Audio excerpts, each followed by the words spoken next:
Hazrat Abdullah bin Umar radiyallahu anhu says, when Hazrat Hafsa, the daughter of Hazrat Umar radiyallahu anhu, the wife of Hazrat Khunais bin Huzaifa, who was the Prophet's companion and a Badri companion and died in Medina Munawwara, became a widow, Hazrat Umar radiyallahu anhu visited Hazrat Usman radiyallahu anhu and said, I will marry my daughter Hafsa to you if you so wish.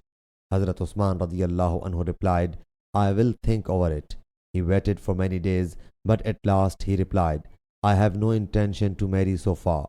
Then Hazrat Umar radiyallahu anhu met Hazrat Abu Bakr radiyallahu anhu and said, I will marry my daughter Hafsa to you if you so wish. So Hazrat Abu Bakr radiyallahu anhu observed silence and did not give him satisfactory reply. His behavior pained him more than Usman's reply. After many days, Allah's Apostle sallallahu alaihi wasallam sent offer of marriage for Hafsa. So I married her to him.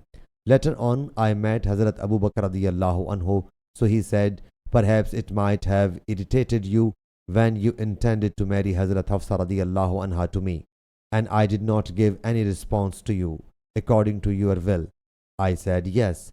He said, I did not give you a satisfactory reply, as it was in my knowledge that Allah's Apostle sallallahu alaihi wasallam himself consulted me about himself in this connection. So I could not divulge the secret of Allah's Apostle sallallahu alaihi wasallam. So if the Prophet sallallahu alaihi wasallam had abandoned this idea, I would have accepted it. Sahih Bukhari Hadith number 4005.